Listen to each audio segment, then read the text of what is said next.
Preludios de la Dragonlance, 5. Flint, Rey de los Julis. Mary Kirkhoff and Douglas Knauss. Audiolibro editado por Juan Pablo Flores Montaño. Para El Amo del Calabozo, 2024.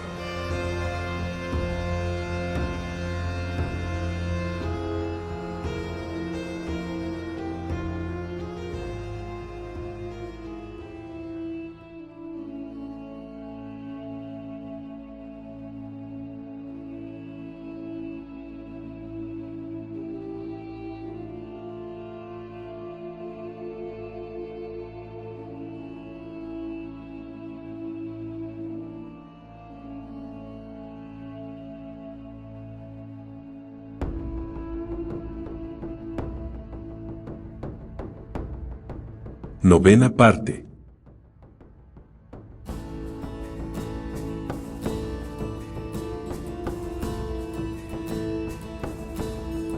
(18) El arma secreta. Salir en gran marcha. Minutos, fuera. Se levantó un coro de gritos y berridos mientras los Agar brincaban alrededor de Flint y Perian, entusiasmados por el anuncio de la inminente campaña. No se trata de una excursión campestre, aulló exasperado Flint. Vamos a la guerra. A luchar contra los enanos de las montañas. La celebración prosiguió, imperturbable ante sus palabras admonitorias. Déjalos que disfruten con la idea, mientras puedan, aconsejó Perian, palmeándole la espalda. No tardarán en comprender su verdadero significado. Supongo que tienes razón, admitió el enano, mientras observaba los brincos y las piruetas de los alborozados Agar. No pudo evitar preguntarse para cuántos de ellos sería la última vez que hacían cabriolas en lodazal. Vamos, pezuña gris, aprisa. Animó Hildy al pesado caballo de tiro. Las coletas rubias de la joven ondeaban a su espalda agitadas por el aire y los traqueteos. El animal se inclinó hacia adelante y se esforzó con denuedo para arrastrar el carromato cuesta arriba. Basalt, sentado en el pescante junto a Hildy, se apartó los rizos pelirrojos de la frente y se inclinó también hacia adelante, como si con ello pudiese ayudar al esforzado caballo. En la parte trasera del carro viajaban otros 5 enanos de las colinas, todos jóvenes y armados hasta los dientes. Arriba, precioso. Más deprisa, pequeño. La hija del cervecero animaba con palabras aduladoras al caballo tordo y el viejo animal respondía a sus mimos empleando en la tarea cada músculo de su cuerpo macizo. Basalt advirtió que Hildy no hacía uso del látigo y, sin embargo, daba la sensación de ser capaz de sacar del fiel caballo hasta el último vestigio de fuerza. Los belfos de pezuña gris espumeaban y la agitación de sus flancos denunciaba lo laborioso de su esfuerzo. Se encontraban a 6 horas de distancia de Casacolina, en las montañas de la calzada del Paso. Los enanos de las colinas se dirigían hacia el nuevo mar con el propósito de asaltar en una emboscada a las carretas de los derros que habían partido de la ciudad la noche anterior. Ninguno de ellos sabía a qué distancia del Paso se hallaba la parada de postas de los Teiwar. Pronto habrían dejado atrás las montañas y entrarían en las llanuras situadas al oeste del nuevo mar, lo que haría más fácil y rápida la marcha. Antes o después, el ligero carruaje de madera alcanzaría al más pesado vehículo de los derros, con su carga de hierro, a pesar de contar con un tiro de 4 caballos. Los enanos de las colinas dirigían miradas nerviosas hacia el cielo, donde el sol empezaba a descender por el oeste. Tenían que alcanzar el campamento de los Teiwar, situado entre Casacolina y el nuevo mar, antes de la puesta del sol. De lo contrario, su presa partiría hacia la costa y se perdería un centenar de armas imprescindibles para defender Casacolina. ¿Cuánta distancia calculas que falta?, preguntó Tork Hearthstone, un joven fornido y musculoso, asomando la cabeza por detrás de Basalt y Hildy y apoyando la barbilla en el costado del carruaje. Lo ignoro, admitió Basalt. Pero tiene que estar lo bastante cerca como para que los Teiwar recorran el trayecto desde Casacolina en una sola noche de viaje. De acuerdo con los informes del alcalde, reanudan el viaje al amanecer. Otro de los enanos, Ord, se asomó por el borde de la caja del carro. 3 ocupantes por carreta, 4 carretas, 2 de ida y 2 de vuelta. Deduzco que habrá 12 guardias, como mínimo. Ord hizo más cálculos en silencio y, al cabo, concluyó, contra nosotros 7. Contamos con la sorpresa como una baza a nuestro favor, lo animó Basalt, y añadió para sí, eso espero. Orl volvió a su puesto, satisfecho al parecer con la respuesta. Basalt advirtió que los demás lo consideraban el cabecilla del grupo. Orl había sido siempre uno de los jóvenes más sobresalientes de la nueva generación de Casacolina. En cierto sentido, era una especie de camorrista a quien Basalt, por regla general, había procurado eludir, y ahora, no obstante, allí estaba, pidiéndole opinión. ¿Por qué no utilizas el anillo a fin de asegurarnos de que siguen allí?, sugirió Turku, mientras señalaba los aros de acero entrelazados que brillaban en el dedo de Basalt. Este denegó con la cabeza. La magia es algo extraño, supongo.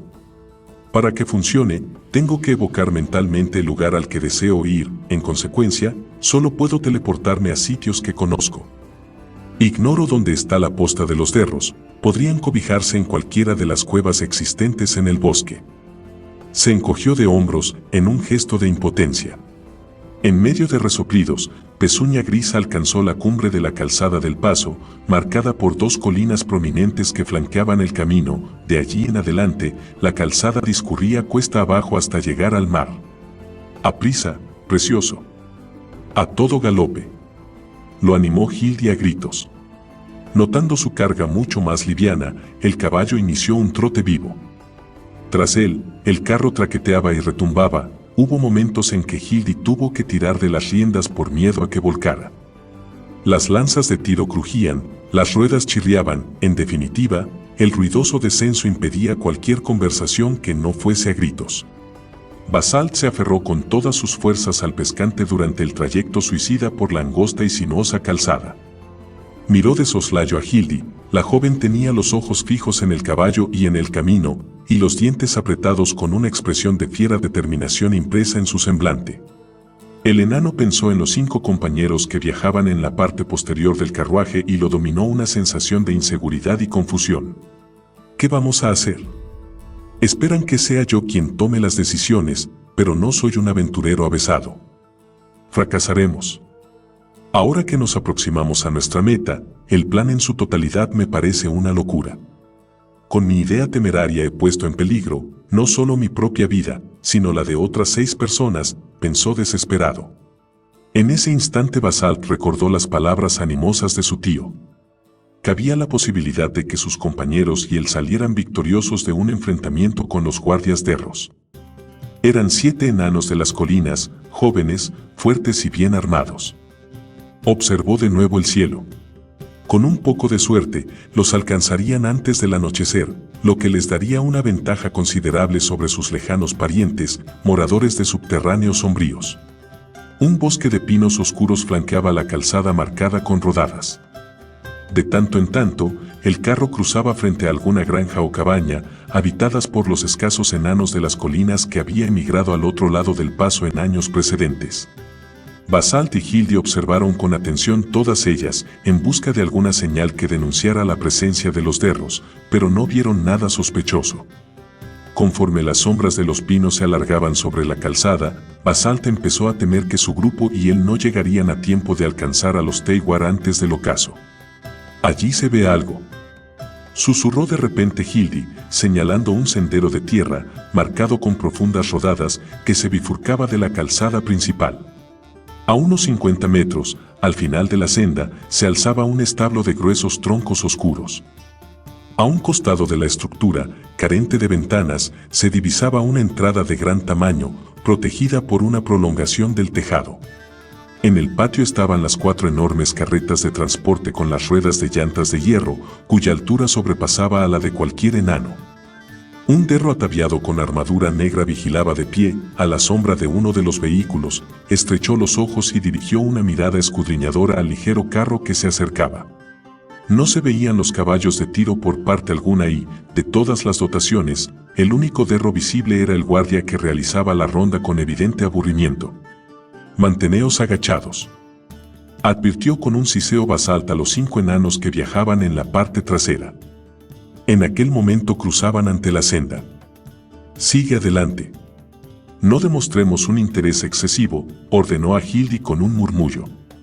Sin la menor vacilación, la joven asusó al caballo para que prosiguiera la marcha. El pequeño carro pasó bamboleante frente al camino y de nuevo se encontró rodeado por los gigantescos pinos oscuros. Muy bien, frena aquí, indicó Basalt, después de rodar unos cientos de metros calzada adelante. Pezuña Gris salió de la carretera y condujo el carro bajo el abrigo de las gruesas ramas bajas de los árboles. Abajo todos, deprisa. El sol se está ocultando tras los pinos. Los otros 6 enanos se agruparon a un lado del carro, empuñadas las armas y al resguardo del sombrío bosque. Nadie se movió y entonces Basalt comprendió que aguardaban sus órdenes. De acuerdo, comenzó con un susurro ronco. Nos acercaremos en silencio, al abrigo de los árboles, hasta llegar al establo. Los cogeremos por sorpresa. Blandiendo hachas y dagas con firmeza, los enanos de las colinas avanzaron en fila entre los pinos que se alzaban a la izquierda del claro del bosque, con Basalt a la cabeza de la marcha.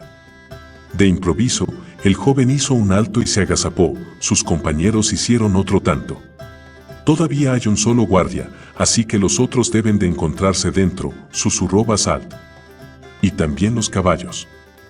Me ocuparé del vigilante, una vez que lo haya hecho, corred hacia el establo. Los demás asintieron en silencio, mostrando su acuerdo con el plan trazado. Basalt enrojeció cuando Hildy le besó la pecosa mejilla. Para darte buena suerte, dijo la joven. El enano avanzó sobre los codos y las rodillas hasta alcanzar las últimas ramas de los pinos que rodeaban el claro y espió al descuidado derro que realizaba su ronda con apatía. Por fin, el sujeto dio la espalda a Basalt, rodeó una de las carretas y se perdió de vista. Al punto, Basalt echó a correr, procurando mantenerse agazapado. A cada zancada se le encogía el corazón por temor a que el ruido descubriera su presencia, cubrió velozmente la distancia que lo separaba de la carreta tras la que había desaparecido el guardia. Aferrando con ambas manos el hacha, se asomó para atisbar el establo. Hasta el momento, no se había dado la alarma. Los rayos de sol no bañaban ya el claro, pero en lo alto el cielo seguía luminoso y azul. Basalt confió en que el resplandor fuera lo bastante fuerte para deslumbrar a los derros. Rodeó la carreta con decisión, delante, de espaldas a él, se encontraba el guardia derro, a menos de 3 metros de distancia. Basalt procuró avanzar en silencio, pero al dar un paso hundió el pie en un charco y se oyó un sonoro chapoteo. El derro giró sobre sí mismo, sorprendido, sus ojos desmesurados parpadearon en un gesto de desconcierto y después se estrecharon. Comenzó. ¿Ya es la hora? A la luz brillante, había confundido a Basalt con uno de sus compañeros. Sí, lo es, gruñó el enano de las colinas. De repente, toda la tragedia, todas las humillaciones y frustraciones infligidas por los Teiwar se concentraron en el derro que tenía frente a sí. El hacha reluciente sesgó el aire y se hundió en el cuello del confiado Teiwar, que se desplomó sin hacer el menor ruido. Por un instante, Basalt se quedó paralizado, en suspenso, trató de detectar alguna sensación de asco y desprecio por sí mismo. Era la primera vez que mataba a alguien, ¿acaso no debería sentir cierto remordimiento? Sin embargo, el hecho de haber acabado con el derro no guardaba otro significado que cumplir con una tarea más, quizá difícil y peligrosa, pero ineludible. En nombre de Moldon, susurró al cadáver. Luego regresó a la parte trasera de la carreta y llamó con un ademán a sus amigos. Los 6 enanos de las colinas salieron a toda carrera a su escondrijo. Basalt se reunió con ellos y todo el grupo se precipitó a través del portón e irrumpió en el establo envuelto en la penumbra. Sus ojos se esforzaron por ajustarse al súbito cambio. Escucharon maldecir a los Teiwar y el aire cargado con el olor de los caballos de tiro les inundó las fosas nasales. Basalt divisó a varios derros que estaban acuclillados en torno a una mortecina fogata, al instante se levantaron de un brinco y empuñaron sus armas. Otros cuantos guardias descansaban todavía entre las mantas, estos, cogidos por sorpresa, se incorporaron con movimientos torpes en un intento de escapar. Basalt dejó caer su hacha con fuerza, contra la espada corta de uno de los derros. El Teiwar retrocedió a trompicones, perdido el equilibrio. Basalt arremetió una y otra vez, obligándolo a recular más y más. El joven atacaba con una temeridad tan feroz que incluso lo sorprendió a él mismo. Este Teiwar vestía armadura metálica y utilizaba con habilidad su arma. Detuvo uno de los golpes de Basalt con una finta, al tiempo que le infligía un rasguño superficial en la pierna. Mas su experiencia no le sirvió de nada contra las salvajes acometidas del enano de las colinas. Al retroceder otro paso, se encontró atrapado contra la pared del establo. El Derro ensayó un nuevo golpe, un ataque desesperado dirigido al corazón de Basalt. Este esquivó la embestida con una ágil finta que dejó a su oponente en una posición comprometida, sin oportunidad de eludir el golpe siguiente. El hacha se hundió en la frente del Derro y penetró profundamente en el cerebro. El Teiwar ya estaba muerto cuando se deslomó de bruces en el suelo. Basalt sacó su arma de un brusco tirón y giró sobre sí mismo, a fin de captar de una ojeada lo que ocurría a su alrededor. Varios derros más yacían inmóviles en el piso y uno de los enanos de las colinas estaba hecho un ovillo, retorciéndose de dolor. Vio a Hildy embestir con su espada a un Teiwar y se precipitó en su ayuda, pero la joven atravesó al derro de parte a parte sin precisar de su auxilio. Los Teiwar que habían saltado de sus lechos al irrumpir el grupo en el establo, corrieron hacia la salida sin pérdida de tiempo, a la par que lanzaban miradas atemorizadas a los enanos de las colinas. En un visto y no visto, habían desaparecido en el frondoso bosque del entorno. «Dejadlos marchar», advirtió Basalt a Turku y a Ord, que se disponían a perseguirlos. «Tenemos las armas que vinimos a buscar». Hildy se arrodilló junto a Draud, el muchacho gordinflón que había caído herido. Tenía un corte profundo en el muslo, pero el acero no había llegado al hueso. Hildy contuvo la hemorragia y vendó la herida, lo que proporcionó cierto alivio al joven. «Me recobraré pronto», musitó, mientras se incorporaba para sentarse. «Estupendo», Basalt le palmeó la espalda con afecto. «Salgamos cuanto antes de este agujero y regresemos a Casa Colina. Habrá luz de luna suficiente para alumbrar el camino, aunque podemos hacer un alto en el trayecto, si es necesario. Nos llevaremos las 2 carretas que transportan armas». Turku y Ord, ide a mirar en los dobles fondos, instruyó, tras describirles los compartimientos ocultos, según el relato de Flint. «Las otras 2 se quedarán aquí. Si nos llevamos todos los caballos, las carretas que dejamos atrás no le servirán de nada a los derros que han huido», sugirió Hildy. «Buena idea». Tras identificar los vehículos cargados con una gran cantidad de armas, tiraron los arados y demás aparejos que transportaban en la parte superior, a fin de aligerar el peso, y engancharon los caballos. Los otros 8 animales los ataron en fila a la última carreta y emprendieron el camino de regreso a Casa Colina. Flint pasó el resto del día haciendo acopio de la sustancia explosiva, o arma secreta, y guardándola en todos los recipientes de cristal y arcilla disponibles en lodazal. En más de una ocasión, Flint tuvo que lanzarse al vuelo para recoger en el aire alguna jarra volcada de un golpe, arrastrar a un agar humeante y zambullirlo en el arroyo, o sacar a tirones de las entrañas de la bestia a algún apurado súbdito que pataleaba y chillaba con desesperación. Al finalizar el día, había perdido por completo la paciencia y tenía los nervios tan tirantes como la cuerda de un arco. Tanto es así, que incluso los gulis demostraron el suficiente sentido común de dejarlo en paz aquella noche. Las 2 jornadas siguientes, todo el tiempo del que disponían, se dedicaron a instruir a los agar en el arte de la guerra. En esta tarea, la experiencia de Perian resultó inestimable. Por desgracia, los intentos de enseñar a los gulis las maniobras de formación utilizadas por la Casa de la Guardia fueron infructuosos. «Poneos en fila», gritaba Perian. «En fila». Con una mirada de disgusto a la hilera desigual de agar, la joven se acercó al enano que sobresalía más de la formación, casi 1,5 metros por delante de sus compañeros, y caminó con lentitud a su alrededor. Después, se detuvo frente a él y lo miró a los ojos. «¿Cómo te llamas, ciudadano?» «Esputote, oh grande y poderosa reina». Flint, sentado al otro lado de la fila de agar, estalló en carcajadas. Perian lo miró ceñuda y luego se volvió hacia el guli. «¿De verdad intentas convertirte en un soldado, Esputote, o me estás tomando el pelo?» Los ojos del agar se iluminaron. La reina se dirigía a él, personalmente. «Oh, sí, reina perillana, yo desear mucho ser soldado duro». «De mollera», intervino Flint. «Buen trabajo, Esputote, lo haces a la perfección». El enano de las colinas rió su propio chiste. Las carcajadas crecieron de intensidad al mismo ritmo que crecía la tensión en las mandíbulas de Perian. Da 2 pasos atrás y después no te muevas ni un centímetro, ordenó la joven con los dientes apretados, mientras giraba sobre sus talones y se acercaba a donde Flint se revolcaba de risa, tirado sobre el musgo. Lo agarró por el cinturón y lo arrastró hasta quedar fuera del alcance del oído de sus tropas. ¿Cómo esperas que imponga la menor disciplina en esa chusma si tú socavas mi autoridad? Le espetó en un furioso siseo.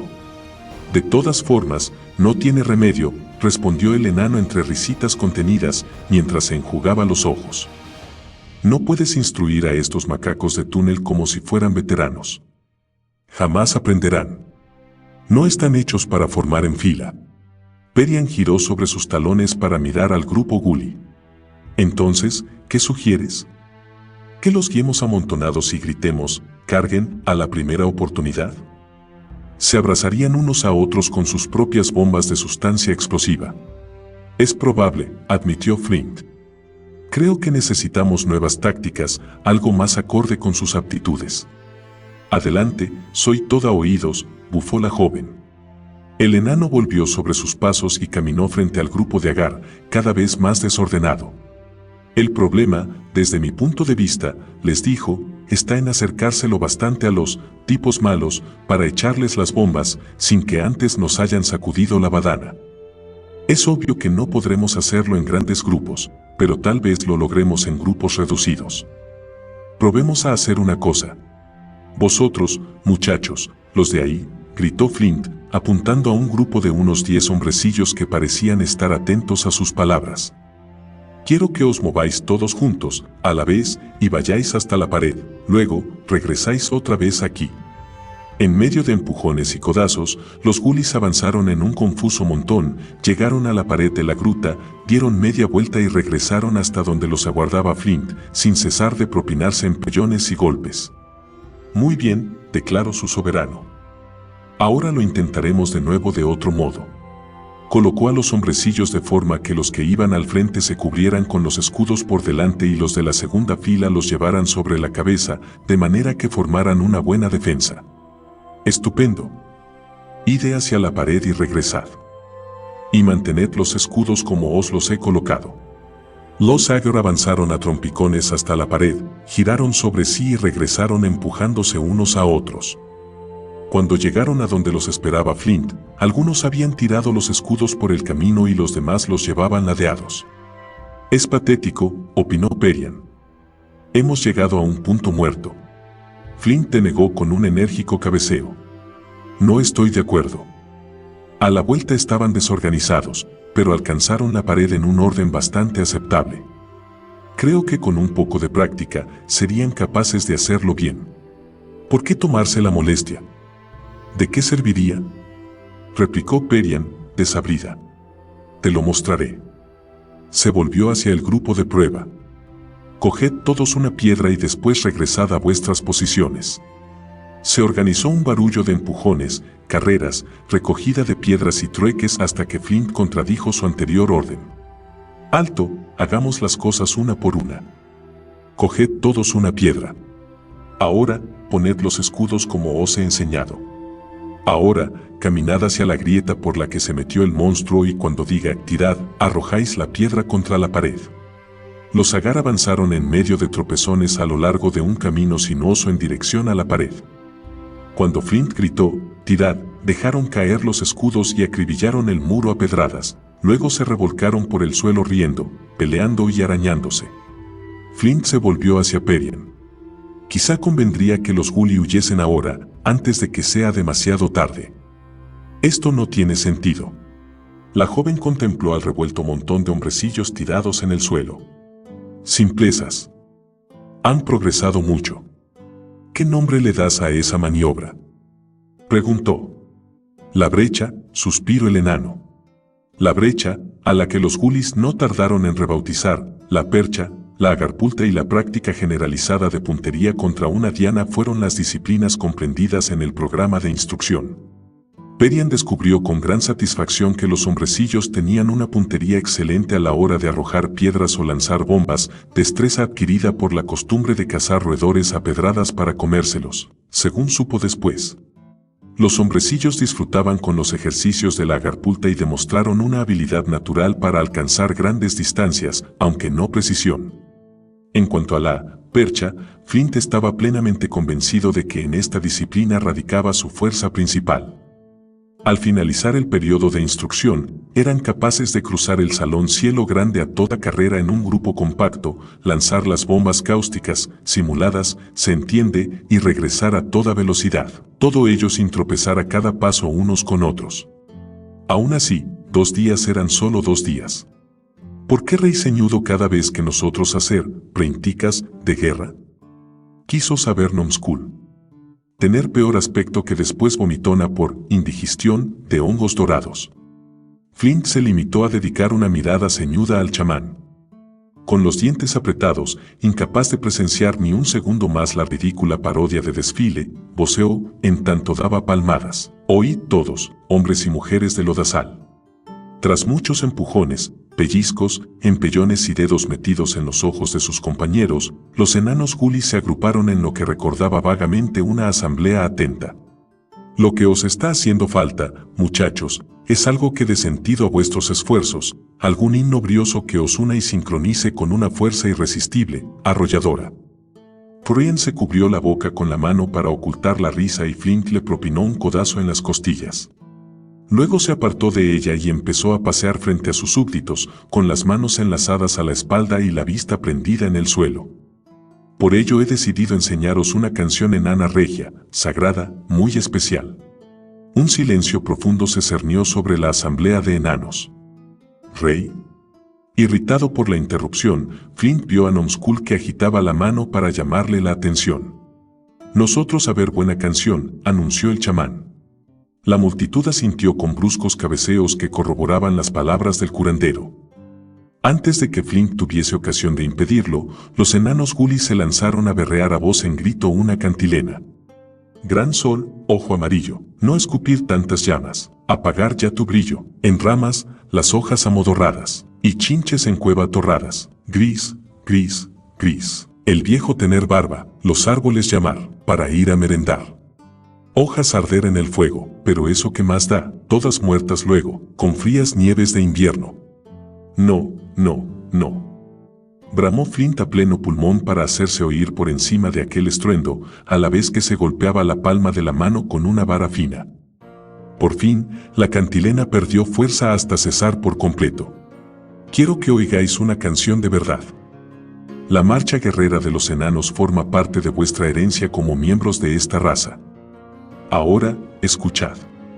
Flint carraspeó para aclararse la garganta y, sin advertirlo, adoptó una pose más erguida.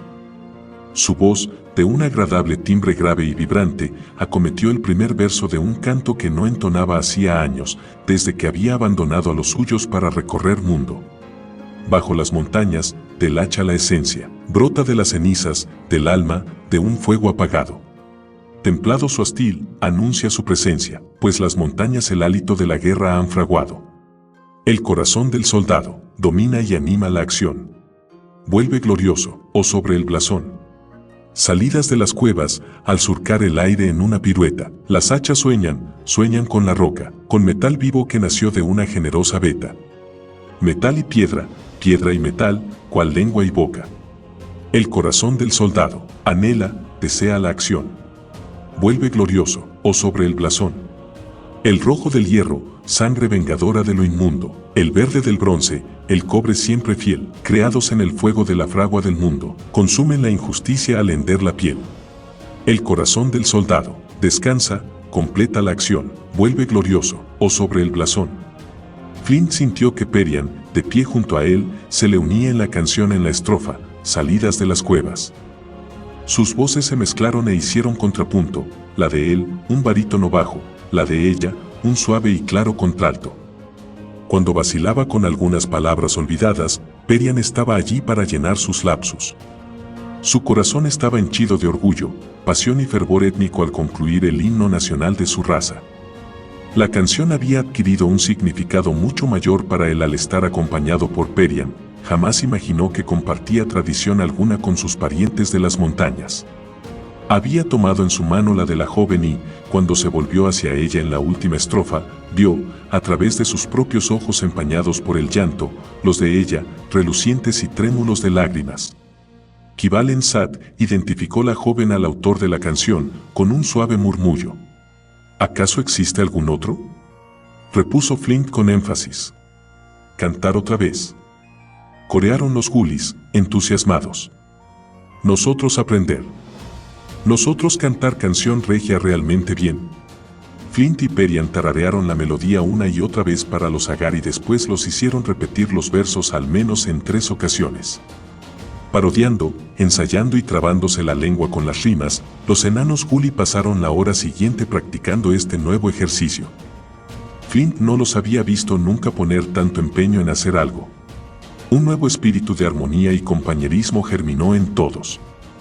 Al final, cuando los enanos gulis entonaron a coro la canción por vez primera, a sus majestades Flint y Perian no les importó siquiera que su versión hubiese sufrido un pequeño cambio.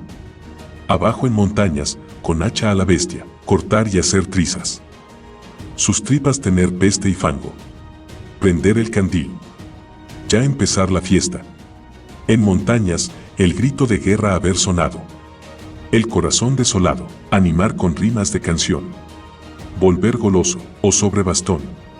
Lo que de verdad importaba, era el entusiasmo que habían puesto en aprenderla. 19. El mejor regalo. Realgar, Tane del clan Teiwar, aparecía ufano como un pavo real ante los 600 hombres de la Casa de la Guardia que se alineaban en 3 columnas en la plaza central de armas, en el segundo nivel de la ciudad Teiwar del Este. Adoptó una postura tiesa a fin de erguir al máximo su 1,20 m de estatura, el cabello plateado caía en cascada sobre sus hombros. Paseó a lo largo de las filas de enanos derros, tan tiesos como su monarca, que constituían el cuerpo de la Casa de la Guardia. Estas tropas y sus lujosos barracones ocupaban todo el segundo nivel, un piso por debajo del pináculo de la ciudad donde el Tane y su consejero tenían sus lujosas residencias. La privilegiada ubicación, lejos del humo y los malos olores de las forjas del nivel inferior, era un símbolo de prestigio para este cuerpo militar que gozaba del favor del Tane. Los soldados aguardaban en posición de firmes, ensoberbecidos de su apariencia, orgullosos de su disciplina, altivos por su posición en el regimiento más prestigioso, el único formado por Teiwar de pura raza. Vestían lustrosos petos negros del acero más resistente y refinado. Sus antinaturales cabellos blancos iban cubiertos por yelmos negros del mismo metal, rematados en lo alto con plumas de diferentes colores que eran los distintivos de cada una de las 3 compañías que formaban el grueso del cuerpo de guardia. Cada enano iba equipado, al menos, con 2 armas. La primera columna, identificada por las plumas rojas de los yelmos como los filos sangrientos, estaba conformada por expertos en el manejo del hacha, elegidos especialmente por su estatura y corpulencia y su porte feroz. De los guerreros más fieros y brutales en la lucha cuerpo a cuerpo en todo KRYNN, los enanos de los filos sangrientos eran como máquinas de matar en un campo de batalla. Además del hacha, llevaban una espada corta y un escudo. Se les inculcaba una lealtad fanática y un no menos fanático celo en el cumplimiento de las órdenes de su Tane. Corría el rumor de que un 25% de los Teiwar reclutados en la compañía Filos Sangrientos moría durante los entrenamientos, tan rigurosa era la preparación a que se los sometía. Les estaba prohibido contraer matrimonio, a fin de que no tuvieran otros vínculos y compromisos que los adquiridos con su unidad. Antes de la batalla, cada uno de ellos preparaba su propio canto fúnebre, ya que tener esperanza de sobrevivir en la contienda estaba considerado como un signo de debilidad. La segunda columna de guerreros, diferenciados con plumas azabache, era la unidad Dardos Negros. Manejaban pesadas ballestas, lentas de cargar y difíciles de disparar. En compensación, una descarga de sus proyectiles llevaba potencia suficiente para penetrar escudos y armaduras de acero. De hecho, la mayoría de los enanos no disparaba una de estas ballestas sin acabar con el hombro dislocado. A los miembros de los Dardos Negros se les exigía conseguir 3 aciertos de 3 tiros a una diana del tamaño de un elfo, colocada a una distancia de 200 metros.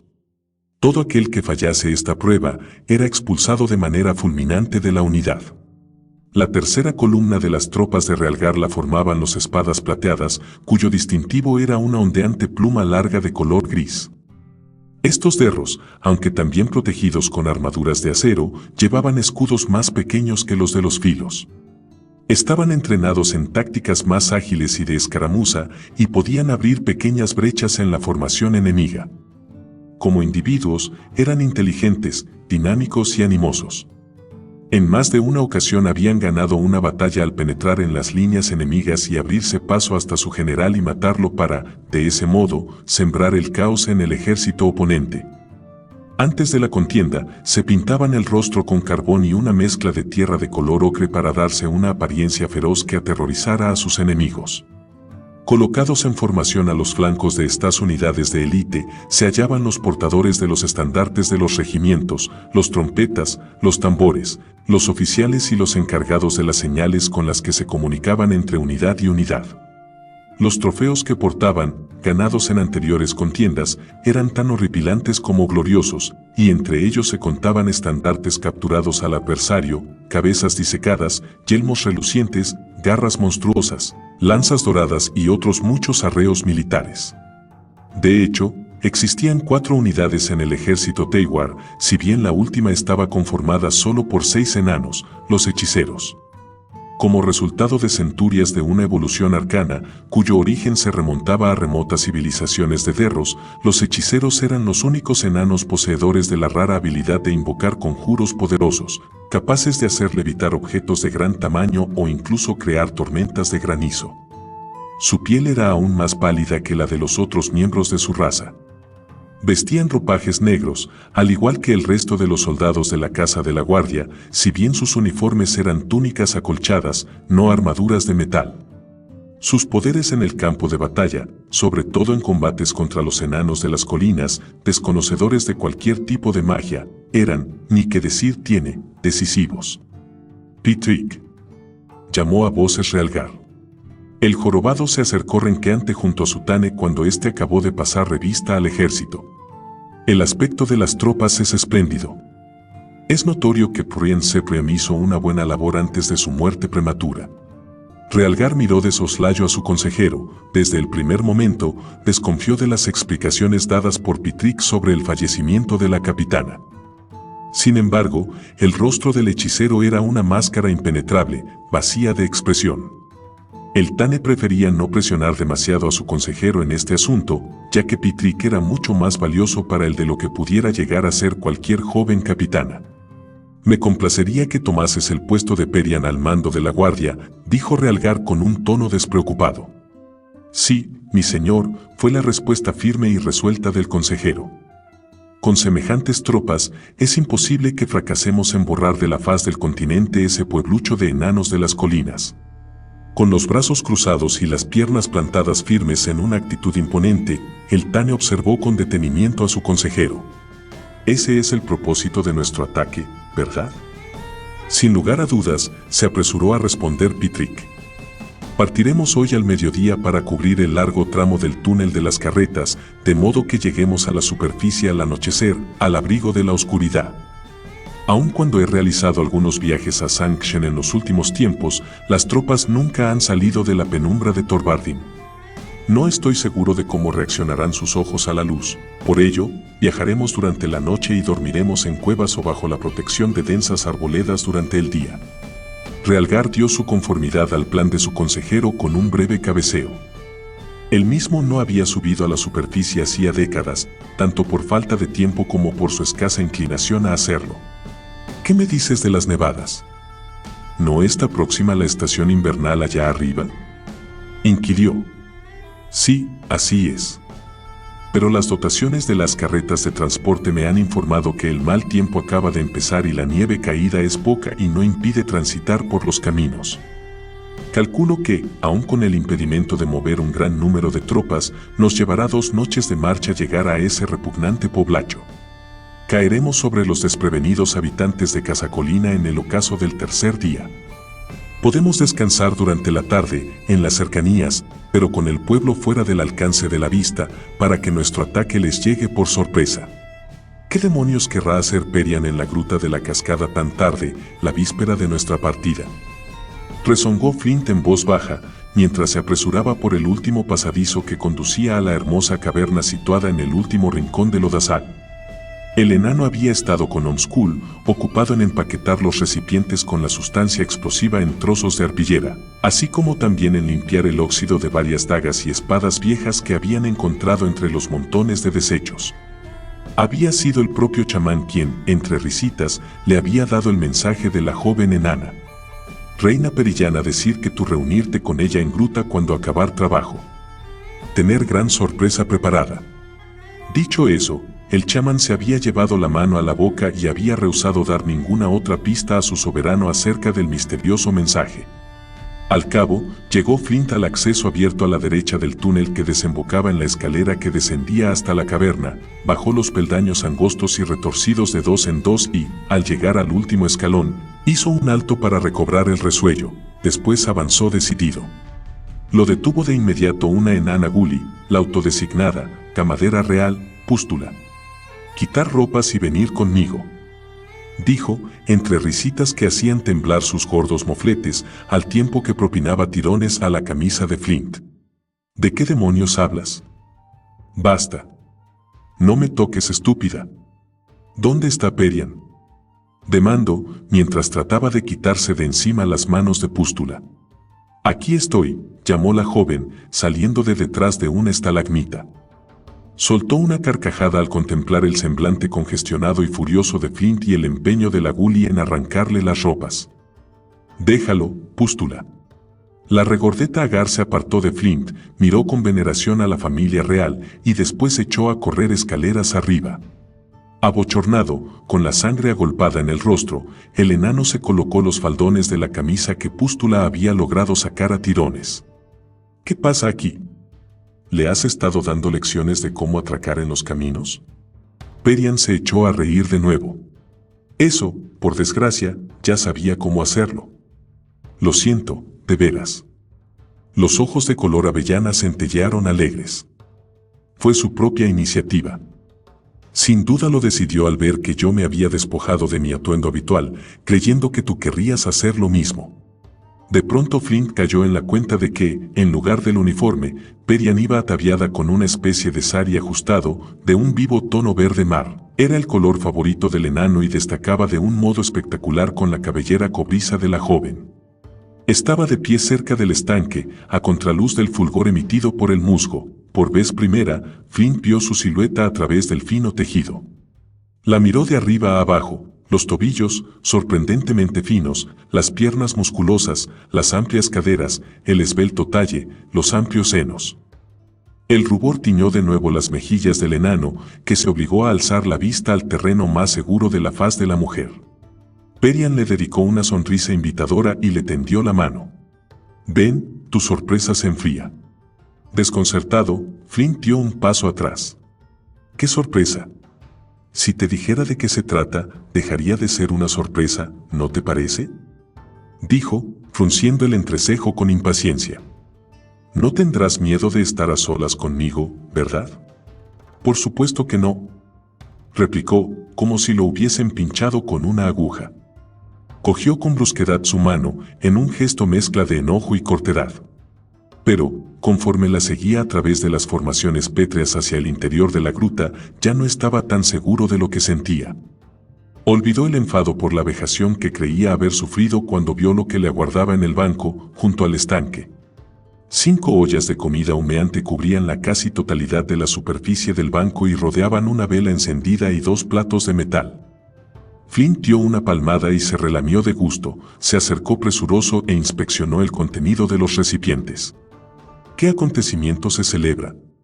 «El de nuestra última cena juntos en lodazal», repuso con sencillez la joven, mientras lo invitaba con un gesto a que tomase asiento frente al plato que quedaba de canal estanque. Él se dejó caer sobre la mullida alfombra de musgo y dobló las piernas bajo el banco. «Menudo acontecimiento», resopló. «¿Qué tenemos que celebrar?». «Conducimos a un montón de desarrapados gulis para que defiendan una ciudad del ataque de un mago poderoso y demente, y...». «Sé todos los detalles», lo interrumpió Perian con un suspiro. Limitémonos a disfrutar de estas últimas horas de sosiego. Dobló las piernas y se reclinó con donaire en el musgo, de espaldas al estanque. Cogió una vieja daga con la que removió el contenido de una olla y después sirvió una generosa ración en el plato de Flint, salteado de cebollas y setas blancas. Señalando un recipiente tras otro, citó los contenidos. Hay champiñones, brotes de col, carne, más vale que no me preguntes de qué clase, con salsa, sopa de tortuga y pescado a la crema. ¿De dónde has sacado este festín?, farfulló Flint de un modo casi ininteligible a causa de tener la boca llena con deliciosas setas blancas y cebollas. Perian reclinó la barbilla en las manos con expresión satisfecha y algo tímida. Me temo que corrí el riesgo de enviar a otros 2 agar a los suburbios norte. Les llevó su tiempo, pero se las ingeniaron para encontrar la mayoría de las cosas que les había encargado sin que los apresaran. Te complacerá saber que no los mandé buscar hojas de tabaco, he dejado ese hábito, creo. También te gustará saber que las manos de los gulis no han tocado la comida mientras se cocinaba, me encargué yo misma de prepararla. ¡Qué hallazgo! Inteligente, bella, valiente y sabe cocinar, musitó de manera impulsiva Flint, mientras se atiborraba de comida. Al oír sus propias palabras, dio un respingo y echó una mirada fugaz a Perian, pero la joven, enfrascada en su comida, no dio muestras de haberlo escuchado. Comieron en silencio, paladeando los sabores olvidados en las últimas semanas en las que se habían alimentado de manera exclusiva con el inapetente guisado guli en el que entraba cualquier cosa que se dejara cazar. Cuando en las ollas desapareció hasta el último vestigio de comida, Flint se echó hacia atrás y se palmeó el estómago con gesto satisfecho. Sencillamente maravilloso, suspiró. Me alegro de que te gustara. Perian se incorporó. Espero que te agrade también la siguiente sorpresa. Sin más, pasó junto a Flint y desapareció tras las columnas de piedra caliza que se alzaban entre el suelo y el techo, al otro lado del estanque. No tardó en regresar, traía en las manos un paquete largo y estrecho, envuelto en un paño de algodón y atado con un cordel. Flint aguardó expectante, sin alcanzar a imaginar su contenido. Perian mantuvo la cabeza gacha mientras desataba el paquete con gestos nerviosos. Hace 2 días que quería dártelo, pero no se presentó el momento adecuado. Ojalá hubiese dispuesto de más tiempo para prepararlo mejor, dijo en un confuso susurro, mientras manipulaba con torpeza los extremos del cordel.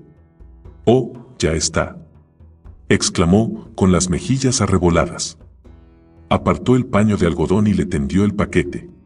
Un arma digna de un monarca que conduce a sus tropas a la guerra.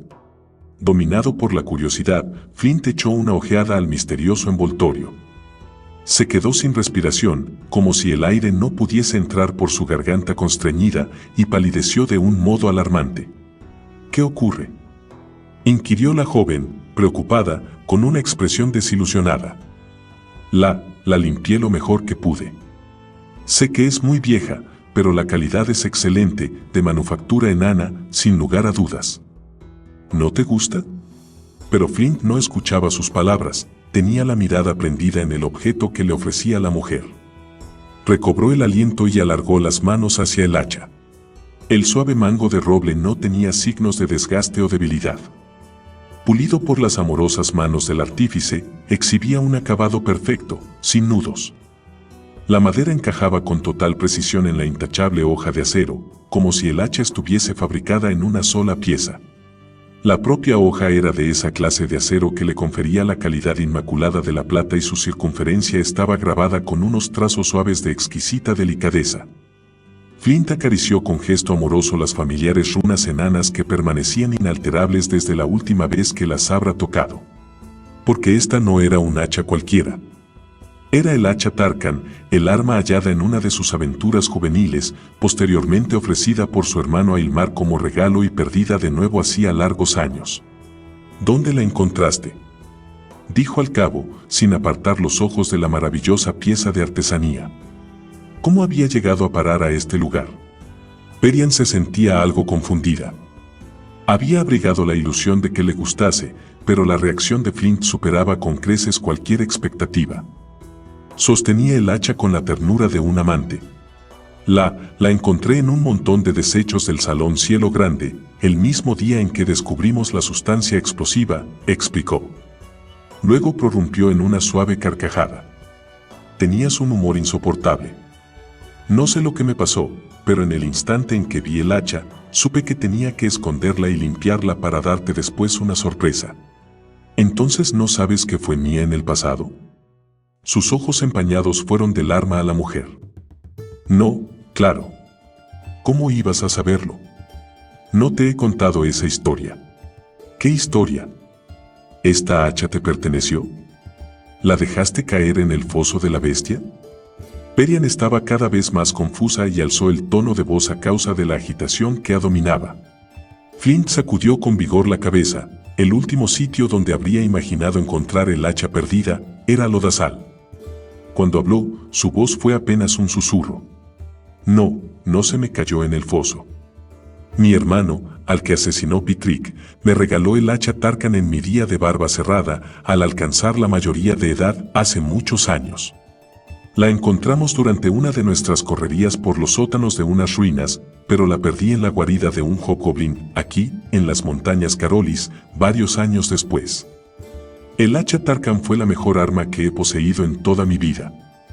Acarició una vez más el astil de madera con los ojos cerrados, ensimismado en los recuerdos. Pensé que la había perdido para siempre.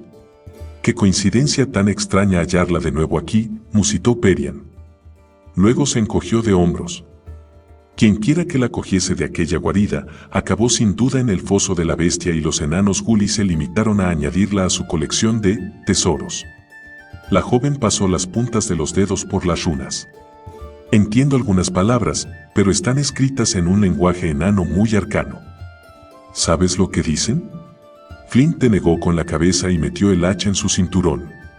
Ocupado con mis andanzas, nunca tuve tiempo de hacerlas traducir. A fuer de ser sincero, no era un detalle que me importara mucho, toda vez que me servía a las 1000 maravillas. Luego, la perdí. De repente cayó en la cuenta de que se había quedado tan impresionado por el inesperado suceso que había olvidado darle las gracias. Se recostó y su mirada recorrió la melena cobriza, las tersas mejillas, la cálida sonrisa que distendía sus rojos labios. Esta mujer había cobrado una importancia capital para él, formaba parte de su propio ser. No sé cómo agradecértelo, Perian. Esta hacha es el mejor regalo, rompió a reír. Uno de los 2 mejores regalos que he recibido en toda mi vida. Con ella, me has devuelto esperanza para afrontar lo que nos espera en los próximos días. La joven se sonrojó. Me alegro de que te guste. Eso es todo cuanto importa. Se dio media vuelta para servir en 2 tazas una infusión de hierbas. No tengo nada que darte a cambio, comentó con tristeza Flint. De pronto se le ocurrió una idea. Aguarda. Rebuscó bajo la túnica, cogió una cadena que llevaba al cuello y la sacó por la cabeza. Sí que tengo algo para ti, aunque no es mucho, dijo con timidez. No se atrevió a mirarla a la cara mientras alargaba la mano y le ofrecía su obsequio.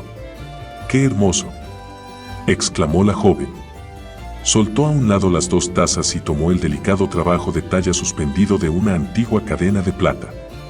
Sostuvo la pieza en las puntas de los dedos mientras la miraba absorta.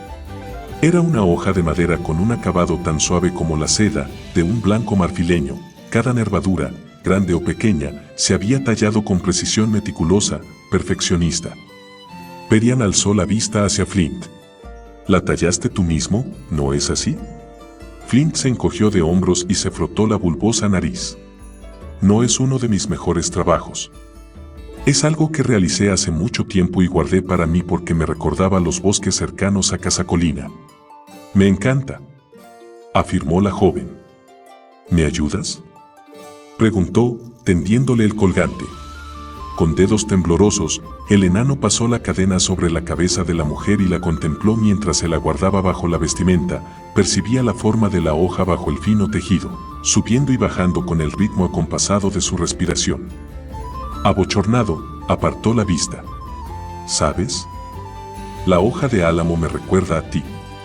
Son unos árboles fuertes, pero más moldeables de lo que aparentan. El dorso y el en vez de sus hojas son de distintos tonos verdes, a semejanza del negro y el gris, y, cuando el viento las mueve, el lado claro semeja una deslumbrante veta mineral de una mina. Son los árboles más maravillosos de las Carolis, y mi preferido en cualquier parte del mundo.